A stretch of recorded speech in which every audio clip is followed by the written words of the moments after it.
ക്രിസ്പിയാണ്, അതുപോലെ തന്നെ ടേസ്റ്റിയും, എളുപ്പത്തിൽ ഉണ്ടാക്കിയെടുക്കാനും പറ്റും, കുറേ കാലം സ്റ്റോർ ചെയ്യാനും പറ്റും. അതിനായിട്ട് ആദ്യം തന്നെ ഒരു ബൗളിലേക്ക് 2 കപ്പ് ഗോതമ്പ് പൊടിയാണ് ഇട്ട് കൊടുത്തിരിക്കുന്നത്. എൻ്റെ ഒരു കപ്പ് എന്ന് പറഞ്ഞാൽ 250 ml ആണ്. അതിൽ 2 കപ്പ് ഒരു ബൗളിലേക്ക് ഇട്ട് കൊടുത്തിട്ടുണ്ട്. കൂടെ തന്നെ 1/2 കപ്പ് റവയാണ് ചേർത്ത് കൊടുത്തിരിക്കുന്നത്. നേരത്തെ റവ ഉപയോഗിക്കാൻ വേണ്ടി ശ്രദ്ധിക്കുക. അഥവാ തടിച്ച റവയാണ് ഉപയോഗിക്കുന്നതെങ്കിൽ അത് മിക്സിയുടെ ജാറിലിട്ട് ഒന്ന് പൊടിച്ച് ചേർക്കാൻ വേണ്ടി ശ്രദ്ധിക്കുക. ഇതിലേക്ക് 1/2 ടീസ്പൂൺ ഉപ്പ് ചേർത്ത് കൊടുത്തിട്ടുണ്ട്. 1 ടീസ്പൂണോളം ഏലക്കപ്പൊടി ചേർത്ത് കൊടുക്കാം. ഇനി ഇതിലേക്ക് 4 ടേബിൾ സ്പൂൺ നെയ്യാണ് ചേർത്ത് കൊടുക്കുന്നത്. നെയ്ക്ക് പകരം നിങ്ങൾക്ക് എണ്ണ വേണമെങ്കിലും ഉപയോഗിക്കാവുന്നതാണ്. പക്ഷേ എണ്ണ ഉപയോഗിക്കുന്നതിനേക്കാളും ഒന്നും കൂടെ നെയ്യ് ഉപയോഗിക്കുമ്പോൾ നമ്മുടെ ഈ ഒരു ബിസ്ക്കറ്റ് നല്ല ക്രിസ്പി ആയിട്ട് കിട്ടാൻ വേണ്ടിയിട്ട് സഹായിക്കും. അപ്പോൾ 4 ടേബിൾ സ്പൂൺ നെയ്യാണ് ഇവിടെ ചേർത്ത് കൊടുത്തിരിക്കുന്നത്. ഇതിനി നന്നായിട്ട് തന്നെ ഒന്ന് മിക്സ് ചെയ്തെടുക്കണം. എല്ലാ ഭാഗത്തേക്കും ഒരേപോലെ എത്തുന്ന രീതിക്ക് കൈ ഉപയോഗിച്ച് നന്നായിട്ട് തന്നെ ഒന്ന് മിക്സ് ചെയ്തെടുക്കുക. കുറച്ച് സമയം എടുത്ത് ഇത് മിക്സ് ചെയ്തെടുത്തോളൂ. ഈ ഒരു രീതിക്ക് മിക്സ് ചെയ്തെടുക്കുമ്പോൾ നമ്മുടെ ആ ഒരു നെയ്യ് എല്ലാ ഭാഗത്തേക്കും ഒരുപോലെ എത്താനും അതുപോലെ തന്നെ ബിസ്ക്കറ്റ് നല്ല ക്രിസ്പി ആയിട്ട് കിട്ടാനും സഹായിക്കും. ഇപ്പോൾ ഞാനിത് നന്നായിട്ട് തന്നെ ഒന്ന് മിക്സ് ചെയ്തെടുത്തിട്ടുണ്ട്. ഇതുപോലെ നന്നായിട്ട് മിക്സ് ചെയ്തെടുത്ത് കഴിഞ്ഞാൽ ഇതുപോലെ ഒന്ന് കയ്യിൽ വെച്ച് അമർത്തുമ്പോൾ അത് ഇതുപോലെ ഒന്ന് ഉരുട്ടിയെടുക്കാൻ വേണ്ടി പറ്റും. ആ ഒരു പാകത്തിനാണ് ഇത് തയ്യാറാക്കി എടുക്കേണ്ടത്. ഇനി ഇതിലേക്ക് മധുരത്തിന് പാകത്തിന് 1 കപ്പ് പഞ്ചസാരയാണ് എടുത്തിരിക്കുന്നത്. അതൊരു ബൗളിലേക്ക് ഇട്ട് കൊടുത്തിട്ടുണ്ട്. കൂടെ തന്നെ 1/2 കപ്പ് വെള്ളം ഒഴിച്ചു കൊടുക്കാം. അതിനുശേഷം ഒന്ന് ചെറുതായിട്ട് മിക്സ് ചെയ്തെടുക്കാം. ഒരുപാട് അലിയിച്ചെടുക്കേണ്ട ആവശ്യമില്ല. ഒന്ന് ചെറുതായിട്ട് മിക്സ് ചെയ്തിട്ട് ഇതിങ്ങനെ തന്നെ ഒരു 5 മിനിറ്റ് നേരത്തേക്ക് റെസ്റ്റ് ചെയ്യാൻ വേണ്ടി വെക്കാം.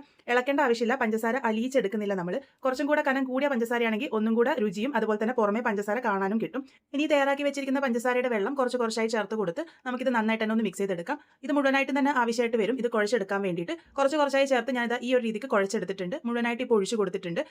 ഈ ഒരു രീതിക്കാണ് കൂട്ടുണ്ടാക്കുക. ഈ കൂട്ട് നമ്മൾ സോഫ്റ്റ് ആക്കി എടുക്കേണ്ട ആവശ്യമൊന്നുമില്ല. ഈ ഒരു രീതിക്ക് തന്നെ മതിയാകും. അതുപോലെ തന്നെ ഈ ഒരു കൂട്ട് റെസ്റ്റ് ചെയ്യേണ്ട ആവശ്യമൊന്നുമില്ല. വളരെ സിമ്പിളായിട്ട് ഒന്ന് ജസ്റ്റ് കുഴച്ചെടുത്താൽ മാത്രം മതി.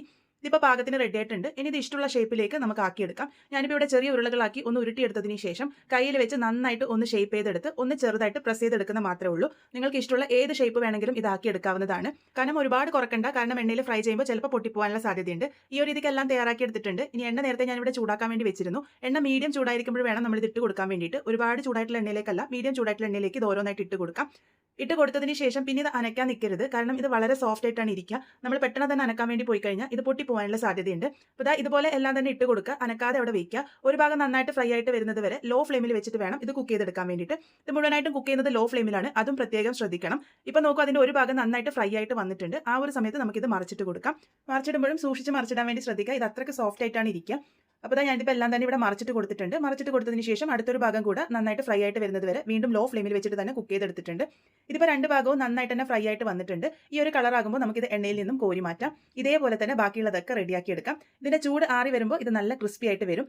അപ്പോൾ വളരെ ടേസ്റ്റി ആയിട്ടുള്ള ഗോതമ്പ് പൊടിയും വളരെ കുറച്ച് ചേരുവകളും ഉപയോഗിച്ച് തയ്യാറാക്കി എടുത്തിരിക്കുന്ന ബിസ്ക്കറ്റിൻ്റെ റെസിപ്പിയാണ് ഇന്ന് കാണിച്ചിരിക്കുന്നത്. ബേക്കറിയിൽ നിന്നൊക്കെ കിട്ടുന്ന അതേ രുചിയിലാണ് ഈ ഒരു ബിസ്ക്കറ്റ് ഉണ്ടാകുക. നമ്മൾ ചേർത്ത് കൊടുത്തിരിക്കുന്ന പഞ്ചസാര നമുക്ക് ഇടയ്ക്ക് കടിക്കാനും അതുപോലെ തന്നെ പുറമെ കാണാനും കിട്ടുന്നുണ്ട്. ചൂട് നല്ലപോലെ ആറി വന്നതിന് ശേഷം എയർ ടൈറ്റ് ആയിട്ടുള്ള പാത്രത്തിൽ സ്റ്റോർ ചെയ്യാവുന്നതാണ്. എന്തായാലും ട്രൈ ചെയ്ത് ഫീഡ്ബാക്സ് ഒക്കെ പറയണേ.